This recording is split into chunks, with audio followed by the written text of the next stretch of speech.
to Question Quote Media. Please don't forget to comment, like, share, and subscribe. Hope you're all doing well and keeping safe. Just reporting in regards to the case of Lindsay Birbeck. Now, on the 12th of August 2019, she was brutally murdered. Now, this case originally took place on March the 10th, at the trial, that is, and it was abandoned and the jury sent home with the retrial ordered for later on in the year. Now, restrictions were put on the case, so the press were not allowed to report it in order to avoid any future risk of prejudice under the Contempt of Court Act 1981. But the restrictions were lifted on Thursday following the conclusion of the retrial and the conviction of Rocky Price. Now, Rocky Price was sentenced for murdering Lindsay Birbeck, like I said, on the 12th of August 2019. He's now age 17. And the judge said there's only one sentence that the law allows to be passed for murder. That is a mandatory life sentence. For an offender under the age of 18, this is expressed as detention at Her Majesty's pleasure. Let there be no misunderstanding. A life sentence is just that. It may be the defendant is never released from custody. If he is, he will be on license and liable to be recalled to prison for the rest of his life. Now, that is the sentence I shall pass, but I must also determine the minimum term that must elapse before the defendant can be considered for release. So I'm required to set the minimum term by reference to the statutory scheme laid down by Parliament and explain my reason for selecting the term that I do. Now, he did go on to say that he was looking for a woman to kill. You know, Lindsay Birbeck was 47 years old. She led a normal life, which of course saw only a small snapshot during the trial.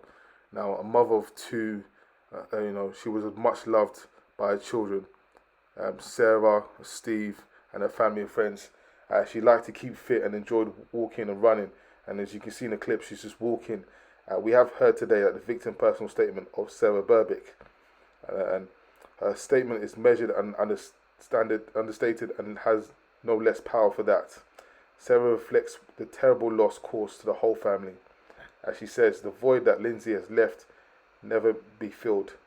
Throughout, Lindsay's family and friends have concluded themselves with dignity. There is no doubt reflects the person she was. It was hard to imagine the suffering they have been caused, and they can have the deepest sympathies. Now, it's really sad because you can see this teaching assistant just going about her business, and a normal day, she goes to school, works there, helping kids, and she's now been taken. That family will never get to see her again. Never get to see her grandkids, never get to see her daughter or son get married. It's taken something. But in the same time, we've also seen that the family of Rocky Price have also started to say that he's innocent. Some reports do say he had ADH and other things that could he had an IQ of 65. He was wrongly convicted, and even they say up to 30 people took part in protesting against his release, because they said it couldn't have been him. He's innocent. A family member did stand up in court as well, and I would say that's inconsiderate. We do all think it's not our child. It may not be him, but from what the evidence they've seen, they've convicted him and sentenced him to life. They said it is him. But please pay your respects to Lindsay Birbeck's family, and hopefully she can rest in peace and her family can get some closure.